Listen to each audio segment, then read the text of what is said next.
श्री केलाजी आवड़कर, माता सती सीमा देवी, भाई साहब राजेंद्र जी सिन्हा और कार्यक्रम संयोजक श्री हिमलाल जी मौर्य, सभी सम्मानित अतिथि से निवेदन है कि मंच पर आकर अपना स्थान ग्रहण करें।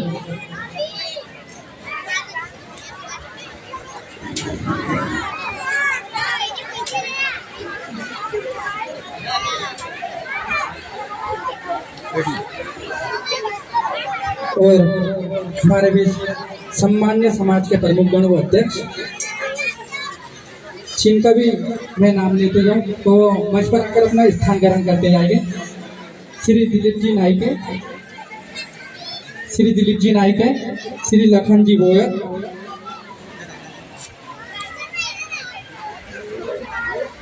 श्री चुन्नीलाल जी राठौर, श्री प्रभाकर जी लोखंडे, श्री किशोर जी शाह, श्री कृष्णदास जी मौर्य। मैं पुनः नाम दोहरा रहा हूँ तो सम्मान्य अधिकारी से निवेदन है कि स्थान ग्रहण करें। श्री दिलीप जी नायके, श्री लखन जी बोयर, श्री चुन्नीलाल जी राठौर, श्री प्रभाकर जी लोखंडे, श्री किशोर जी शाह, श्री कृष्णदास जी मौर्य, श्री लालचंद जी चौहान, श्री शंकर जी सावले, श्री हुकुम जी बिडियारे, श्री नीलाचंद जी मेहरा।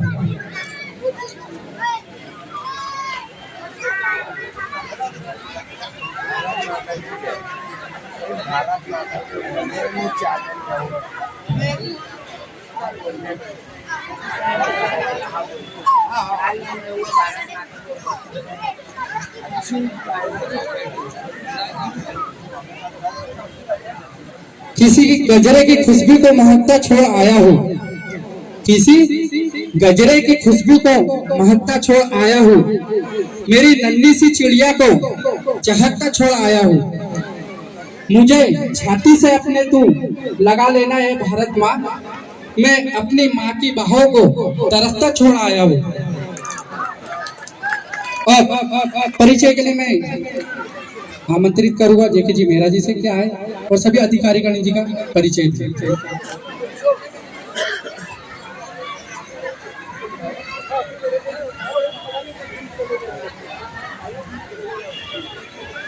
भारत माता की, भारत माता की, वंदे वंदे। भरा नहीं जो भावों से, बहती जिसमें रसधार नहीं, खून नहीं वह पानी है जिसमें माँ भारती के लिए प्यार नहीं। इन्हीं पंक्तियों के साथ परिचय है।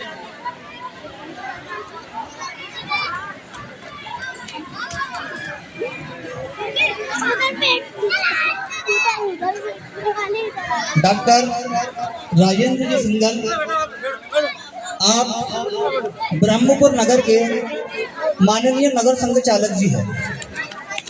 द्वितीय परिचय है श्री कैलाश जी आवड़कर, आप संत समाज से हैं। तीसरा परिचय है श्री सीमा देवी, आप इंटरनेशनल योग टीचर हैं, वर्तमान में महेश्वरी महिला मंडल के आप जिला सचिव हैं। चौथा परिचय श्री हिमलाल मौर्य जी, आप यहाँ जो हिंदू सम्मेलन हो रहा है इसके आप संयोजक हैं। श्री जगदीश जी वाड़े, आप अधिवक्ता हैं और संघ के पदाधिकारी हैं।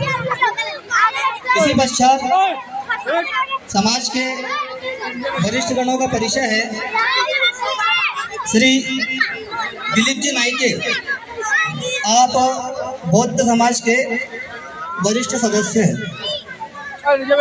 श्री लाखन जी बोयर, आप वाल्मीकि समाज के प्रमुख हैं। श्री चुन्नीलाल जी राठौर, राठौर समाज के आप प्रमुख हैं। श्री प्रभाकर जी लोखंडे, साली समाज के आप प्रमुख हैं। श्री किशोर जी शाह, आप अध्यक्ष हैं। श्री लालचंद जी चौहान, चौहान परिवार के आप वरिष्ठ सदस्य हैं श्री शंकर जी सावले। सावले परिवार के आप वरिष्ठ सदस्य हैं श्री हुकुम जी बिडियारे। बिडियारे परिवार से आप वरिष्ठ सदस्य हैं श्री नीलाचंद जी मेहरा। मेहरा परिवार के आप सदस्य हैं।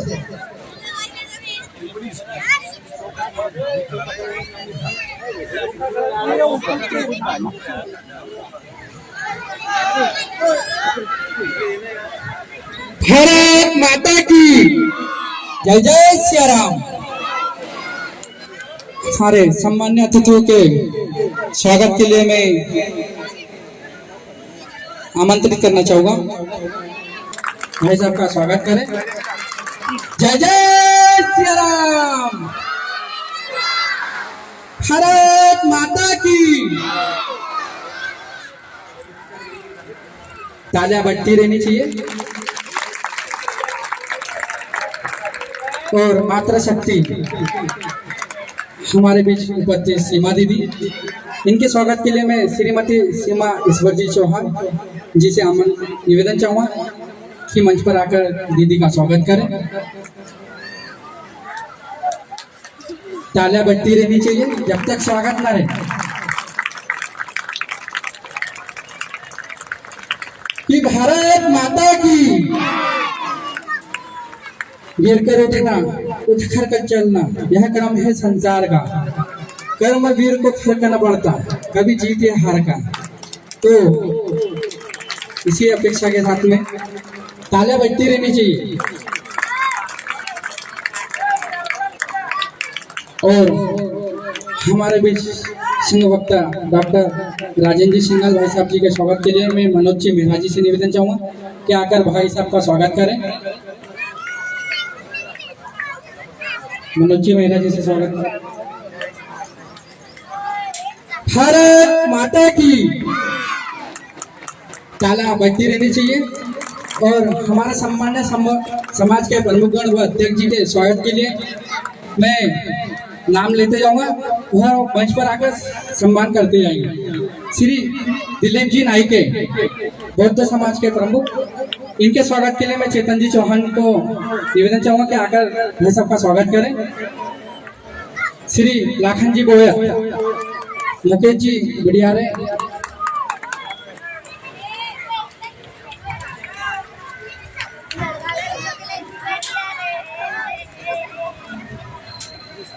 हमारे बीच उपस्थित हमारे इस कार्यक्रम के संयोजक श्री हेमलाल जी मोरे, इनके स्वागत के लिए मैं राजेश जी सावले जी से निवेदन चाहूंगा कि वहाँ मंच पर आकर काका जी का स्वागत करें। भारत माता की वंदे। जगदीश जी भाई साहब के स्वागत के लिए मैं नंदू वर्मा जी से निवेदन चाहूंगा कि मंच पर आकर भाई साहब का स्वागत करें।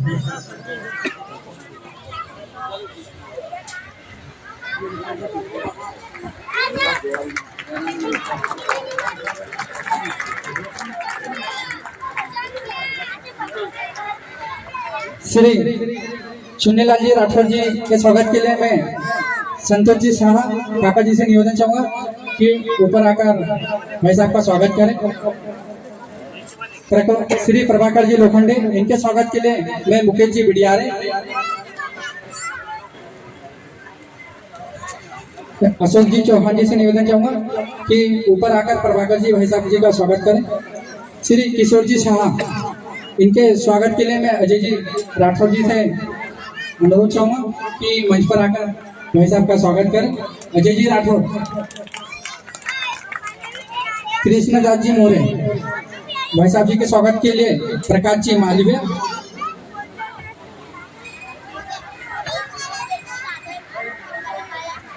भाई साहब कृष्णदास जी मोरे जी के स्वागत के लिए नंदू जी राठौर जी को आमंत्रित करना चाहूंगा कि आकर भाई साहब का स्वागत करें।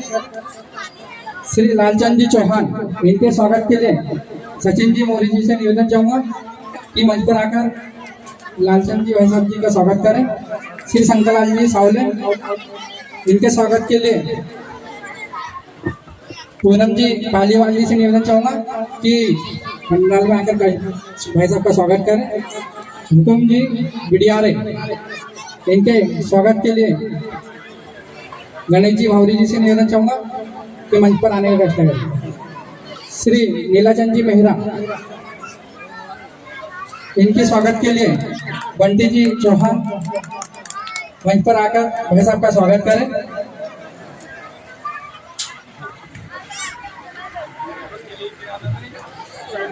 शंकर लाल जी सावले इनके स्वागत के लिए दीपक जी पाटिल जी से निवेदन चाहूंगा कि मंच पर आने का कष्ट करें।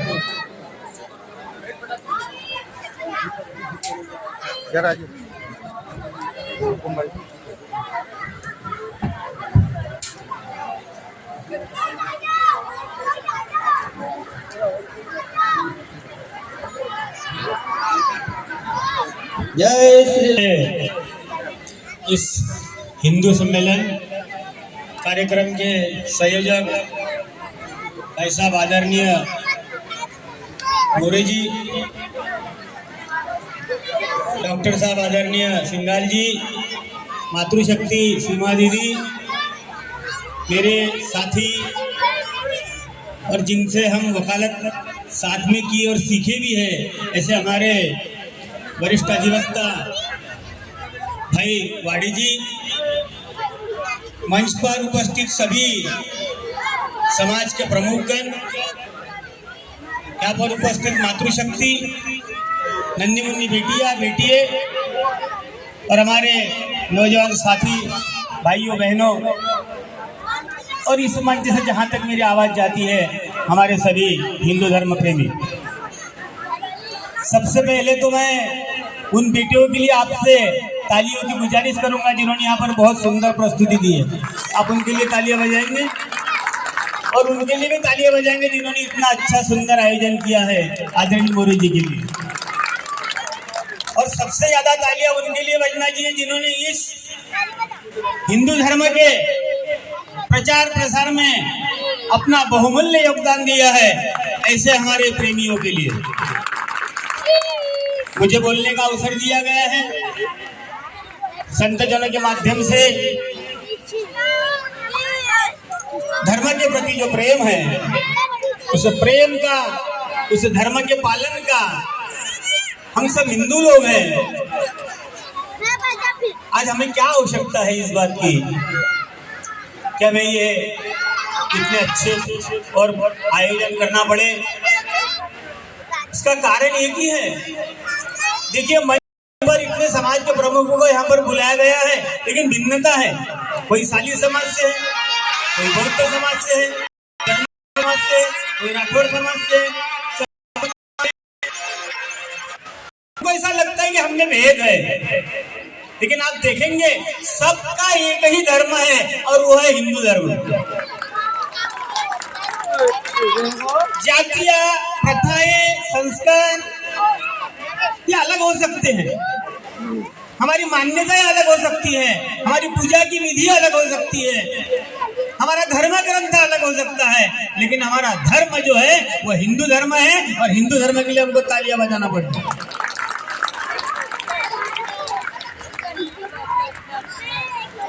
हमारे बीच में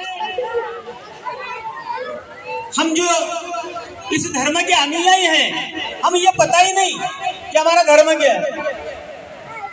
आप देखेंगे इतिहास को जरा हम टटोलेंगे तो सिंधु घाटी की जो सभ्यता थी, वो सभ्यता में हमारे देश में जो हड़प्पा वासी थे, मूल निवासी थे, वहां पर आर्य ये वहां पर निवास किए और उनकी जो अपनी परंपराएं थी, प्रथाएं थी, वहां से हमारे हिंदू धर्म का हमारी शुरुआत हुई। वैसे तो हमारा धर्म सनातन है, लेकिन कहीं न कहीं इतिहास रहता है।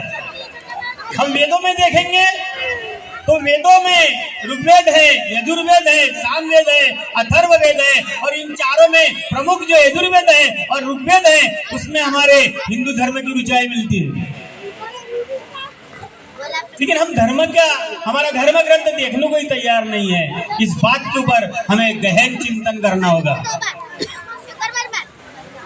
हमारे धर्म में बहुत बड़ा अच्छा स्वर्ण काल आया जो गुप्त वंश का था, उसके बारे में हम इतिहास ही नहीं पढ़ते, हमको मालूम ही नहीं। लेकिन मैं धन्यवाद देना चाहता हूँ आयोजकगणों को, जिन्होंने इस भारत देश में धर्म की स्थापना के लिए आज जिनका शताब्दी वर्ष चल रहा है, उनके लिए तालियों की गड़गड़ाहट के साथ उनका स्वागत करना चाहिए, जिन्होंने अपना बलिदान दिया।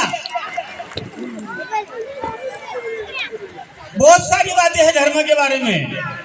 भगवत गीता में कहा गया, अध्याय 4 श्लोक नंबर 7 और 8, यदा यदा हि धर्मस्य ग्लानिर्भवति भारत अभ्युत्थानम् अधर्मस्य तदात्मानं सृजाम्यहम् और साधूनां परित्राणाय विनाशाय च दुष्कृतां धर्म संस्थापनार्थाय संभवामि युगे युगे। भगवान गोपाल कृष्ण अर्जुन को कहते हैं कि जब जब धर्म की हानि होती है, धर्म में ग्लानि आती है, तो मैं स्वयं अवतार लेता हूँ। तो अभी कलयुग को केवल 5000 वर्ष हुए हैं और 4,32,000 वर्ष कलयुग के हैं। अभी धर्म के अवतार के लिए, धर्म के पालन के लिए भगवान का इतने जल्दी अवतार होना नहीं है। तो जो धर्म के पालन कर रहे हैं, धर्म का पालन करा रहे हैं, वो ममई वंशे जीवलोको जीव भूते पुनातना सनातना, ये जो भगवान के अंश है, भगवान के जो अंश बनकर कार्य कर रहे हैं, ये भगवान से कम नहीं है, ये भी भगवान के अंश है और इनके लिए भी बहुत बहुत तालियां बजना चाहिए, ये धर्म का काम कर रहे हैं। हमको ऐसा लगता है कि हमारे से कुछ लेना होगा इन लोगों को, हमको ऐसा लगता है कि हमको बुलाया तो हमारे से कुछ प्राप्त करना होगा। लेकिन हमारे मराठी में ऐसा कहा जाता है कि उठा आगे भारे आता, ये हमको जगाने के लिए आए हैं। जब हमारे धर्म की बात जो भूल गए हैं, उस बात को जगाने के लिए आए हैं। आपको पता है दुनिया में 4000 से 10,000 के बीच में छोटे छोटे धर्म हैं और उसमें सबसे बड़ा धर्म यदि कोई जनजाति के हिसाब से होगा तो है ईसाई धर्म, जिनकी 31% की आबादी है पूरे विश्व में। दूसरे नंबर पर है इस्लाम, जिनकी 24% की आबादी है और तीसरे नंबर पर हम हिंदू लोग हैं, हमारी 15 से 16% की आबादी पूरे विश्व में है। और इस भारत में हम लगभग 80% से भी ज्यादा है। 80% से ज्यादा होने के बावजूद हमारे बीच में, हमारे मन में जो डर पैदा हुआ है, वो आज भी जैसा का वैसा बैठा हुआ है। इस डर को निकालने के लिए ऐसे आयोजन की आवश्यकता है। हमें निर्भीक होकर जीना पड़ेगा। हम सबका अपना अपना धर्म है, लेकिन सबका एक ही धर्म है जिसका नाम हिंदू धर्म है। पत्नी का पति के प्रति धर्म है, पति का पत्नी के प्रति धर्म है, पुत्र का माता पिता के प्रति धर्म है, राजा का प्रजा के प्रति धर्म है, प्रजा का राजा के प्रति धर्म है, और इन सबका राष्ट्र के प्रति जो धर्म है उसका नाम हिंदू धर्म है। हमें ऐसा लगता है कि हमें सारी सुविधाएं मिल जाए, सारी व्यवस्थाएं हमें मिल जाए, लेकिन क्या हमारी कोई जवाबदारी नहीं है देश के प्रति? क्या हम ऐसे ही सोए रहेंगे? हमारे देश के लिए जिन्होंने बलिदान दिया, जिन्होंने अपना योगदान दिया, आज नारी शक्ति के रूप में हम कभी देखेंगे तो जो सामाजिक और शैक्षणिक कार्य हमारे फुले दीदी ने किया, वो क्या कम था क्या उस समय में? जिन्होंने गालियां खाई, जिनके ऊपर कीचड़ फेंका गया, सावित्रीबाई फुले, ऐसे व्यक्तित्व जिन्होंने समाज में रहते हुए संविधान का निर्माण किया, भारत रत्न डॉक्टर बाबा साहब अम्बेडकर जी क्या कम थे? जिन्होंने बहुत बड़े बड़े अपने धर्म निभाए हैं और धर्म निभाकर अपना जो कर्तव्य है उसका पालन किया। राजा शिवाजी को भूल सकते हैं क्या हम? कैसे भूल सकते हैं? जिन्होंने स्वराज्य की स्थापना की। लेकिन आज के तारीख में ये सारी चीजें हमको बताना इसलिए पड़ती है कि हम सब भूल गए। श्री संत रोहिदास महाराज जी, जिन्होंने आध्यात्मिक धर्म का पालन किया और पूरे दुनिया में अध्यात्म की जो पताका लहराई, और मीराबाई, संत मीराबाई जैसे उनके शिष्य रहे, ये क्या कम आदरणीय है? लेकिन होता क्या है कि हनुमान जी को भी एक बार बोलना पड़ा कि आप में कितनी शक्ति है। जब समुद्र को लांग कर जाना था माता सीता के शोध कार्य के लिए, तो ये सारी देवताएं वहां समुद्र के किनारे बैठ गई। और कौन जाएगा इतना बड़ा समुद्र लांघकर? तब जाके हनुमान जी को भी बोलना पड़ा कि भाई ये ताकत आप में है, और उनको याद दिलाई और उन्होंने छलांग लगा के समुद्र पार किया। वैसा आप में भी वो ताकत है, आपको भी जगाना है, उस ताकत को जगाना है।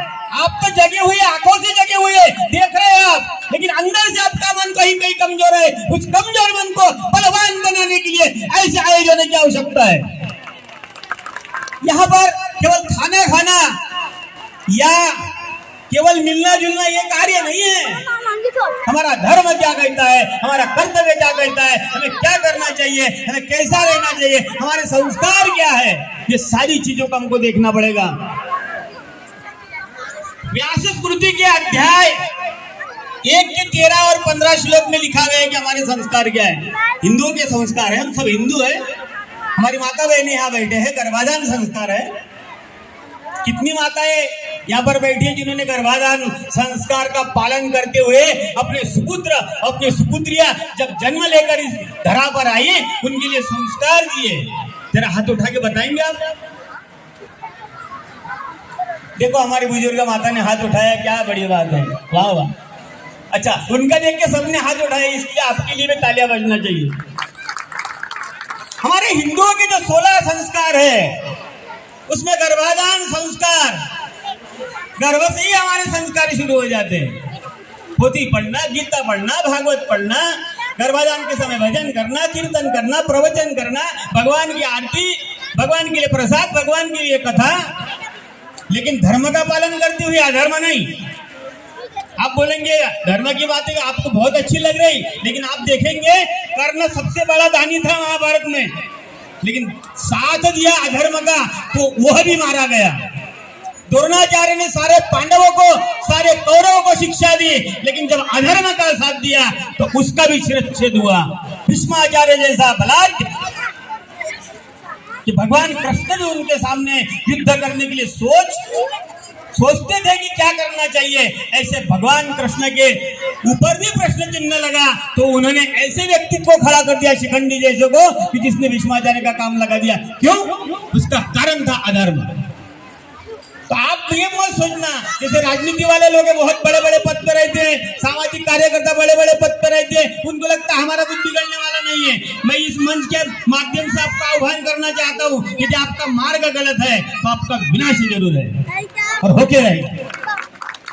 यदि अधर्म का साथ दिया, और नहीं तो गिलहरी जो राम सेतु बना समुद्र के ऊपर, वहां पर गिलहरी ने भी अपना योगदान दिया। तो ये भारत का इतिहास आज भी उस गिलहरी को याद करता है कि उसकी जितनी जान थी, जितना दम था, जितनी ताकत थी, उसने अपना सहयोग उसमें और अपनी आहुति उसमें दी, इसलिए उसको याद किया जाता है। और बड़े से बड़े जितने थे जिन्होंने अधर्म का साथ दिया, उनका नाम लेने वाला कोई आज तारीख में नहीं है। जगदीश भाई साहब, मुझे 15 मिनट मिले, शायद हो गए कि बचे अभी, मेरा कोई ध्यान नहीं रहा अभी, क्योंकि मेरा 2 घंटे का कीर्तन का प्रवचन का कार्यक्रम चलता है। अभी 31 तारीख को कार्यक्रम है, 1 तारीख को कार्यक्रम है, इसलिए सारे यहाँ पर वक्ता लोग हैं। मैं ये केवल कहना चाहता हूँ आपको कि हमारा जैसा नेपाल है, नेपाल में हिंदू धर्म की स्थापना हुई, हिंदू राष्ट्र बना, 82% लोग वहां पर हिंदू लोग हैं, लेकिन वहां पर भी कुछ भेदियां पैदा हो गए।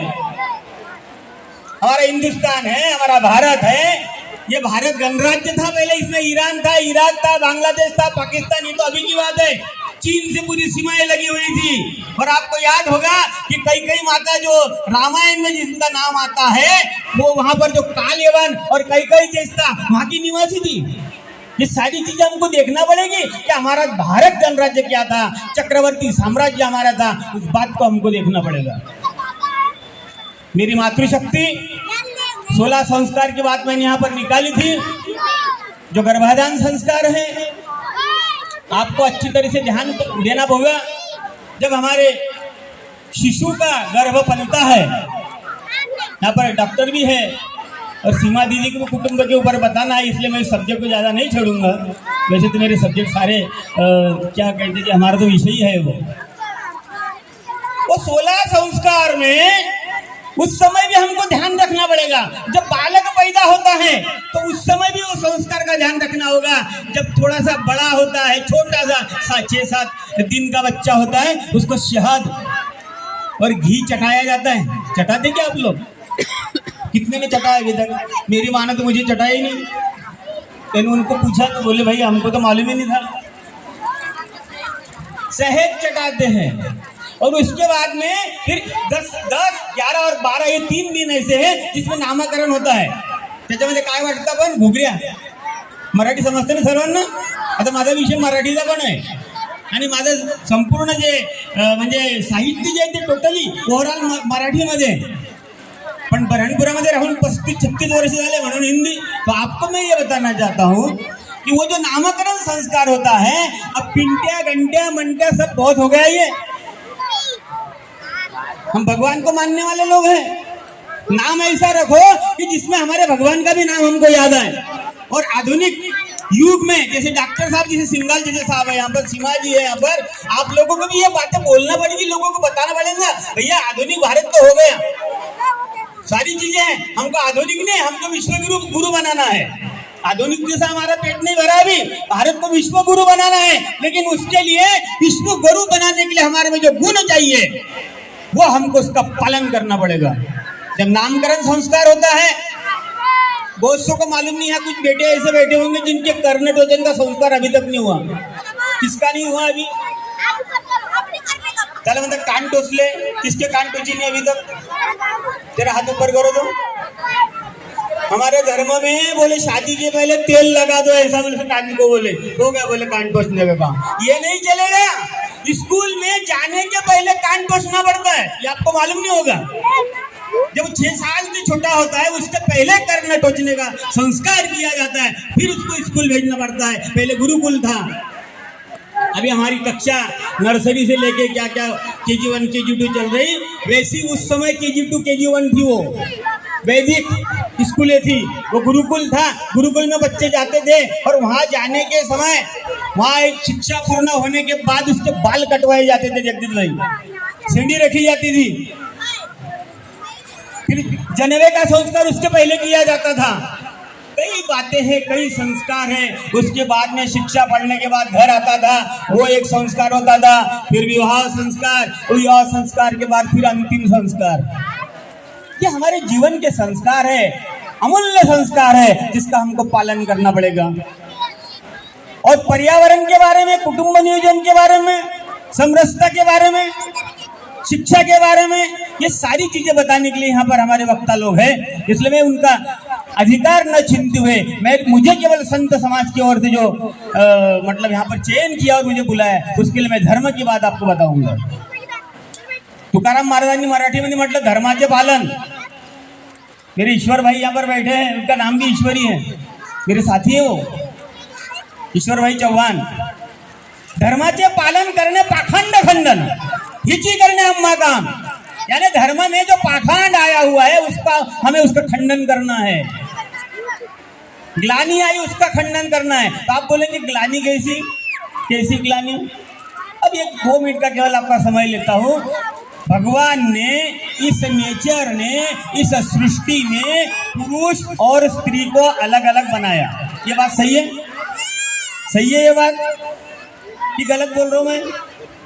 पुरुष और स्त्री को अलग अलग बनाया। पुरुष के लिए अलग शरीर की व्यवस्था है और स्त्री के लिए अलग शरीर की व्यवस्था है। केवल एक बात मैं आपको बताऊंगा, केवल उसको टच करूंगा।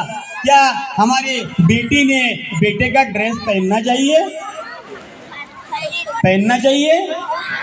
पहनना चाहिए? नहीं ना, नहीं पहनना चाहिए। और बेटे ने क्या अपने बाल बढ़ा के बेटियों जैसी, क्या बोलते हो उसको, चोटी बनाना चाहिए? अच्छा, अभी तो डुक्कर कटिंग आ गई, वो ना इधर ना उधर। तो ये हमारे संस्कारों का हनन है। हम हिंदू लोग हैं, हम वैदिक संस्कृति को जानते हैं, हम शास्त्रों को पुराणों को जानते हैं। हमारे में महात्मा मोटे बड़े बड़े राजा बड़े बड़े महापुरुष हुए, उन्होंने धर्म की संस्था बना हमारे सामने की। उस बात को हमको पालन करना पड़ेगा और हमारे धर्म के प्रति प्रेम करते करते हमारा राष्ट्र का प्रेम ऐसा जागृत हो जाए कि जब इस भारत माता को उसकी जरूरत पड़े तो हम हमारा बलिदान देने के लिए भी आगे आए और पीछे नहीं हटे। भारत माता की, भारत माता की, भारत माता की, वंदे वंदे वंदे। आपने बोलने का अवसर दिया, बहुत बहुत धन्यवाद। भारत माता की जय।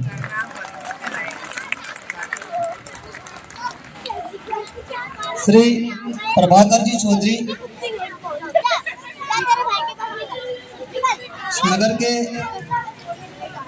नगर संयोजक,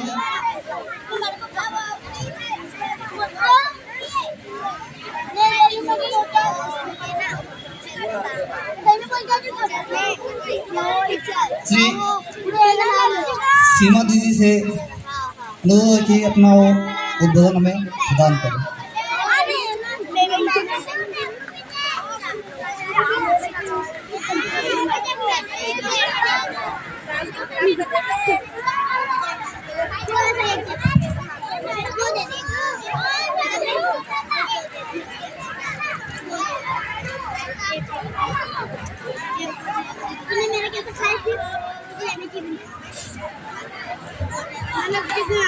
सभी मेरे साथ एक बार जोरदार जयकारा लगाएंगे, जय श्री राम।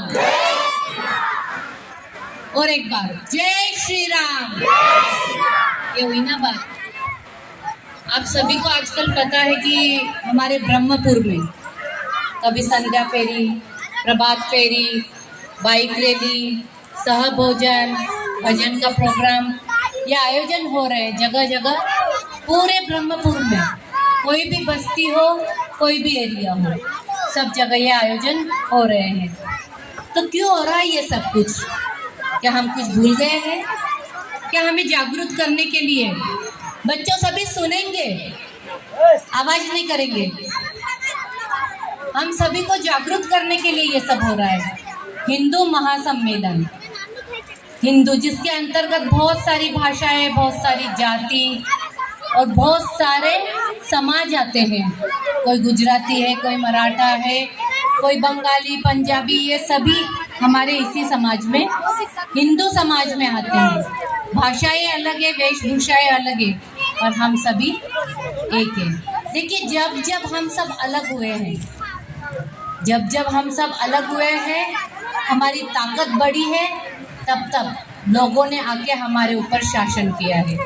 चाहे मुगल हो, चाहे अंग्रेज हो, सभी ने हमारे ऊपर शासन किया है। फूट डालो और राजनीति करो।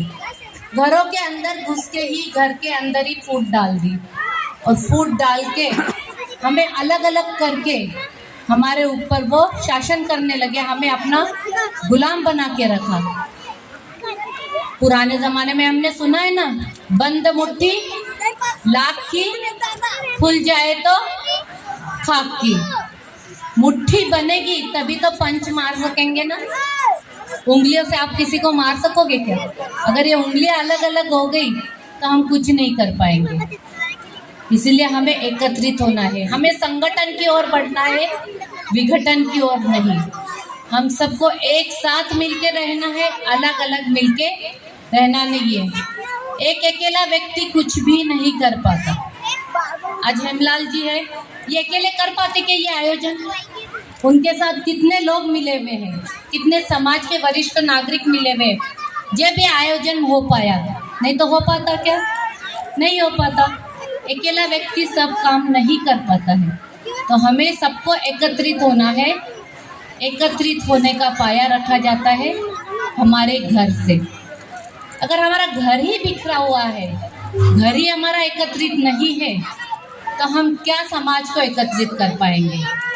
तो मेरा सभी मातृशक्ति से निवेदन है कि पहला अपने घर में संगठन बनाओ। घर से संगठन बनेगा तभी हमारे समाज का संगठन होगा, और जब समाज का होगा तभी राष्ट्र का होगा, और हम एकजुट एक बहुत बड़ी शक्ति कहलाएंगे। हम एक दो नहीं, हम 1.25 करोड़ हैं। 100 करोड़ हैं तो हमें कोई भी निकाल नहीं सकता, कोई नहीं मार सकता है, लेकिन अलग अलग नहीं रहना है। तो इसीलिए आज मैं आपके सामने प्रस्तुत हूँ कि कुटुंब प्रबोधन क्या होता है, ये बताने के लिए। अब कुटुंब और परिवार